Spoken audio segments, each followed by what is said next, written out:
The stars were aligned for the Cybertruck in 2019. America loves trucks, America buys Teslas, and at the time there were 0 EV pickups on the market.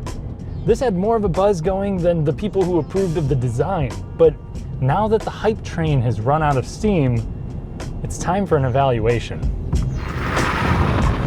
Driving a Cybertruck is a special experience, not only because of how it feels behind the wheel, but also from how it's acknowledged by other drivers. So there's a Jeep Wave, and as Throttle House pointed out, there's a G-Wagon Wave, but there's also a Cybertruck Wave. And the cool thing is, anyone will get in on the fun, not just other owners. There are so many factors to the notoriety here that we're gonna have to take this one step at a time. Before we continue, if you enjoy fun, detailed car content, consider subscribing and hitting the notification bell. If we hit 100,000 subs before 2026, I'll make another special series of your choosing. Thank you. And thank you to the people over at Grace Auto Sales in Richmond, Virginia, for letting me test drive this cyber beast. Grace is a top-rated dealer here with a wide selection of clean Hondas and Toyotas from yesteryear. They have reliable commuters, they have fully built icons, and even a few Teslas. If you're in the market, check them out. This big old Tesla did not make it to the market in any real numbers until 2024. So between 2019 and then, a few strong competitors emerged, as did a pandemic, a parts shortage, and a whole lot of inflation. So when the price tag jumped 20, 30 grand, the payload and towing capacities diminished, and the claimed range dropped by triple digits, some people were rightfully upset. Though to the credit of the Cybertruck, it was still technically impressive, enough so to briefly outsell every other EV truck. It might look like a dystopian refrigerator, but as much as the hate is endless, there is a reason why it looks like this. The stainless steel is so strong that it could not be easily molded, which makes it largely dent resistant and bulletproof, at least to a 9mm. If you have someone going after you with a larger caliber than that, then you have some really serious issues. Actually, if you have anyone shooting at you, you have some very serious issues. These things, they might not be very practical for the day-to-day, but I think it does work into the whole ethos of you're driving this futuristic tank. And as much as it is an eyesore, it does score originality points in an era of copycats and nostalgic remakes. A lot of what makes this special is not the Pentagon silhouette, it's actually the engineering underneath. So the first thing that you're gonna notice when you take off and drive it is the steering. This is going to use a steer-by-wire, and people have probably told you about that, and then they explain how shocked they are at how quickly it can change direction, and they're not exaggerating. This is stunningly agile for such a large vehicle. I mean, I'm barely putting in any steering input, and not only is it changing direction, it's very precise, and there's almost no vagueness on center either. Sure, you're not going to get a bunch of authentic feedback, but it doesn't feel disconnected. And this is also going to come with standard rear steer, which is definitely assisting in the rotation, but it also is going to make for even tighter parking lot maneuvers. Something that helps make all of this possible, maybe it's not necessary to do this, is the 48-volt accessory system. Most cars these days, even EVs, are going to use a 12-volt setup.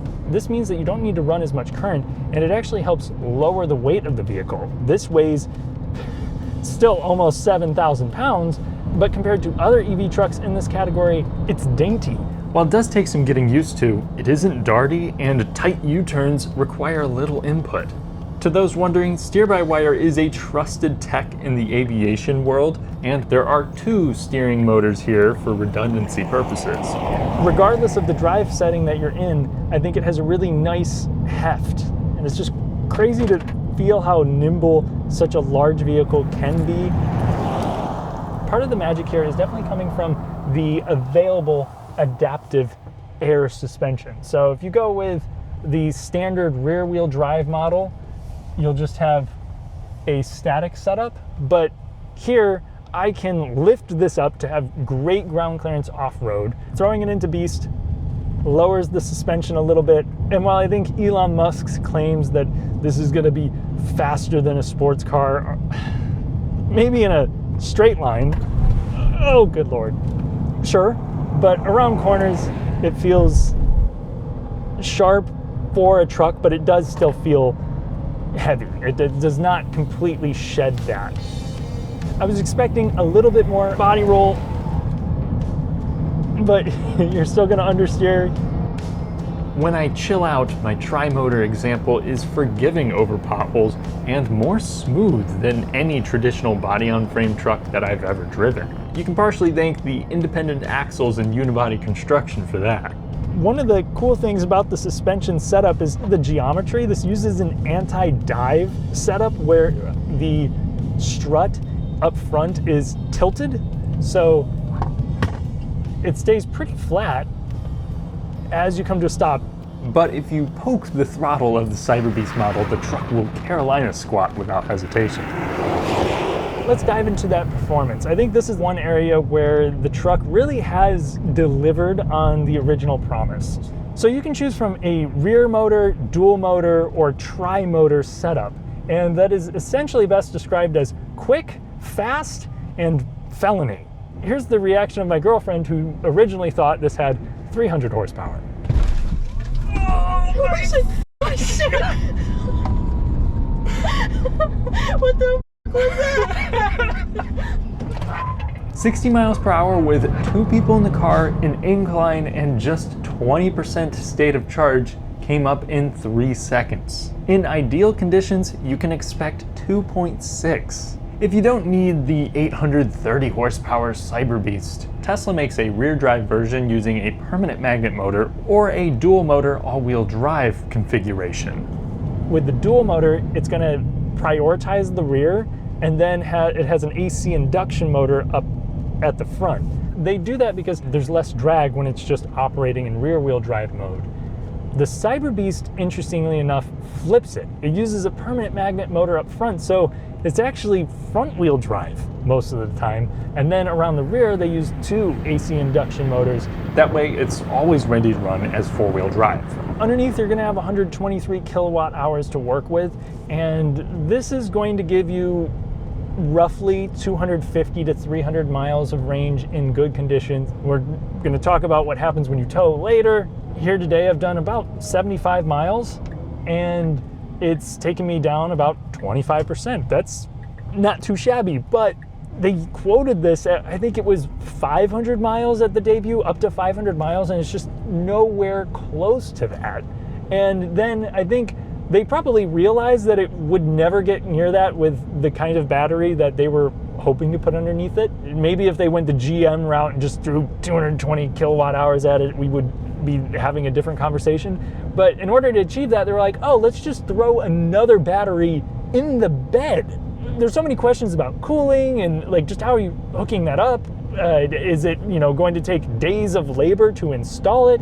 I don't know. That was going to bring it to, I think, 470 miles. You could put a deposit down on it. A lot of people did. It would cost you 16 grand to install it. And then they gave up on it because, yeah, it was kind of a goofy idea. When it comes to charging, this actually does have an 800 volt architecture, so it's going to future-proof it for whenever Tesla superchargers can actually make use of all this voltage and you can charge super fast. But for now, when it's at a low state of charge, you can juice up at a little bit over 300 kilowatts for a very brief amount of time. But from what I've heard, the curve falls short of its GM foes. The same could be said about its AC charging. It's going to peak at 11 kilowatts. You also do have full self-driving in here. Oh, it's in hurry mode. So it's actually just putting on the signals and getting around people and using the mono wiper for no reason. It's following my navigation right now, and it's going above the speed limit. I don't want it to do that. Oh, and it's actually kind of cutting off this Kia. You can have it automatically drive like a Cybertruck. It became more polite when I switched it out of hurry mode. I closely monitored the truck as it drove us back to the dealership, and it handled everything with ease. It is an $8,000 upgrade on the single and dual motor trucks, but I'd say it earns the price tag. My only grievance is the potential issues with naming it full self-driving. It might use navigation to take you from A to B, but it is not approved to drive without your attention, so don't blindly trust it. Up at highway speeds, I would like to compliment this for being quiet when it comes to road and wind noise. However, there is a good amount of motor whirring. Almost sounds like a differential whine. It's not overbearing, and I think I'm just hearing it more because of how quiet the rest of it is. The windshield is also ginormous, and you have the big mono wiper, which I haven't driven this in the rain, but it is entertaining to watch. Ugh, sorry. Now, if you do want to take this off-road, I'm sure it is plenty capable.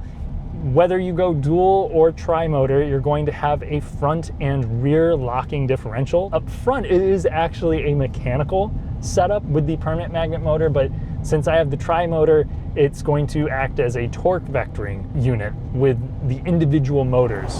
This is going to have more street-focused sway bars. There's no disconnect there either, so your wheel articulation is not going to be like that of a Rivian, but I'm sure for how most Cybertruck drivers are using these, that's not going to be an issue. The Cybertruck's ride, handling, driving aids, and powertrain have beat my expectations. The engineering is impressive. Let's talk about the design. Is it different just for the sake of being different, or is it different to be helpful? Well, I think in the instance of the steering, it's nice to be able to drive a vehicle that reacts this quickly without feeling unstable or unsure of itself. With these turning signals, I still definitely reach for the stock, but it's kind of nice. I've gotten used to having my rear view on the screen. In other areas, there are compromises, like with that visibility or with the shifter. I would have just preferred a stock, but instead I gotta swipe up in the screen here. Sometimes when I just want to quickly do something, someone's watching me in their driveway as I'm trying to do a U-turn, and then I put it in reverse instead of drive. It's upsetting. There is at least a fail-safe baked in. It's actually in the ceiling, so you can use that too if you want, or if the screen is just SOL. But there are some sacrifices to this goofy design, and one of them is gonna be the visibility forward. Now, over the side, this isn't too bad, but you know, with these triangle mirrors, I don't feel like I'm able to see quite as much as I want. And then we also have these really long pillars. For me, I sit kind of far back. I don't have much of a problem with them, but shorter people definitely can be an issue. There are some instances like around a corner similar to this where I can't see if someone is like biking in this lane or pulling out on this side. I think that could be a problem, but honestly, I've gotten used to this. Your mileage might vary. On the inside, while it is a departure from basically everything that I'm personally used to, there are a lot of things that actually do make sense. The ergonomics and the driving position are very comfortable for me. I really like how tall this door card is because I can just rest my arm and cruise one hand on the steering wheel on the highway super easily. And the seats themselves are supportive, they're soft, they have a good degree of adjustment, but in order to adjust things like the mirrors or the steering wheel, you have to go through the screen, and then you're using the steering wheel buttons. To people who have driven Teslas for a while now, this shouldn't be an issue, but just because you can get used to it doesn't mean it's the best solution. As responsive and as well laid out as the Tesla UI is, I felt like I was distracted when I wanted to close the tonneau cover, turn on my seat ventilation, or adjust the climate to cool my camera. Now, unlike other full-size trucks, it doesn't feel like my passenger is in a different county, and I kind of like that. Plus, the storage in the center and the door cards, even in the center console here, is massive. You have 2 working wireless chargers. You have visors that flip down, so you actually have quite a bit of sun coverage, and they magnetize and clip in place, I think that's a cool detail. And the sound system is fantastic. Great bass, great clarity up at high volumes, and while the whole interior does creak, especially on rougher roads, the sound system doesn't seem to rattle the doors. The build quality here on the inside feels better than it does on the outside. Though that's not a high bar. I wouldn't confuse this with an Audi or Lexus any day of the week, but the materials keep it from feeling like a base Tacoma. While this does have electronic door releases, I like that the manual release here is very easy to access if you ever need to. I only wish that the rear had the same treatment. The Cybertruck also swaps exterior door handles for little buttons. At 6'3", I can comfortably fit behind myself, and when the seats are not in use, I can flip them up to store tall items. I also think that there is a pretty notable versatility advantage to an EV truck because unlike a lot of other pickups, if you want to store something securely, you need to get a tonneau cover or something that covers and locks the bed. So I like having this frunk for groceries, or even it's large enough to fit my camera tripod, all of my camera gear. You can also keep things from prying eyes with this vault cover. You do have a damped tailgate, and you even have a little trunk, which is not near as large as it is in, say, the Honda Ridgeline, but it does have a plug still, so if you want to use it as a cooler, you can. Though it is a pain to get to. I think that's one of the cool things about the Honda is that it opens from the side. It also is going to have some disadvantages compared to regular full-size trucks. So the bed length is nice at 6 feet. That's larger than your short bed full-size trucks. However, it's not super wide. It's at least big enough for your 4x8 sheets. Yet the overall volume is lacking. Reaching cargo from the side is tricky. And without the proper products, the stainless steel is hard to keep clean. That brings me to the last thing that I think disappointed a lot of traditional truck folks, and that is the overestimated payload and towing capacities. So this was originally slated to pull 14,000 pounds. It was supposed to haul 3,500, and the numbers fell far short of that. And as some people may have demonstrated in a slightly extreme fashion, a traditional steel frame is going to be superior to this for durability.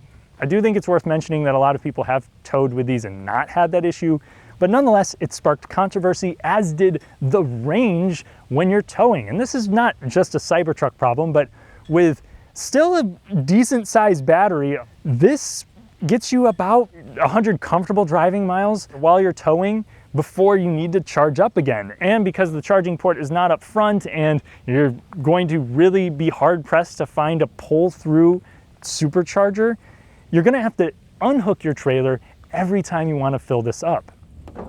We're also gonna have to sit down for this talk. Quality.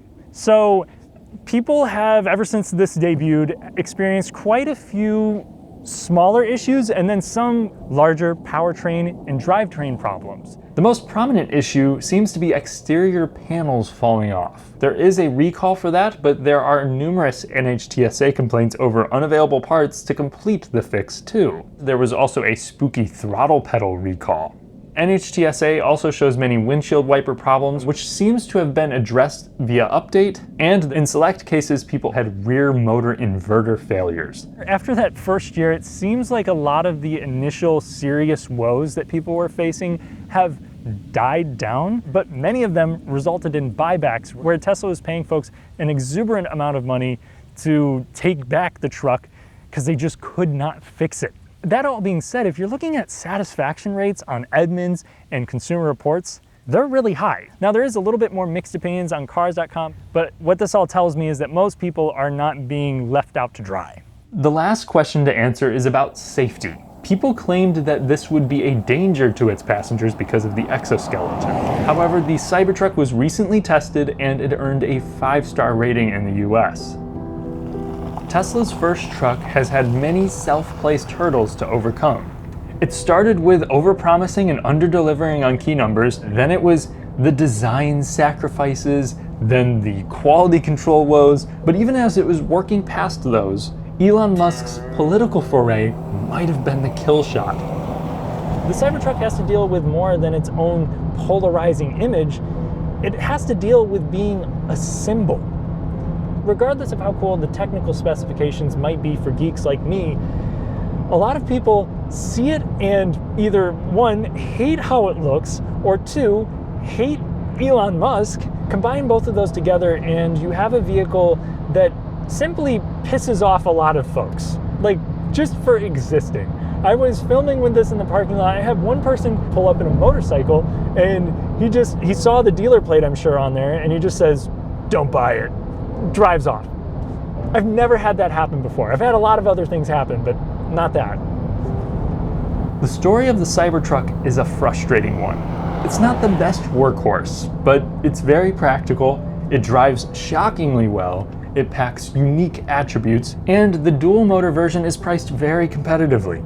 I really understand the appeal here, yet because Tesla has found innovative new ways to shoot themselves in the foot, the Cybertruck feels like a missed opportunity. Thanks for watching, and thank you to my channel members for helping me improve my content. For additional videos, consider joining. I'll catch you in the next one.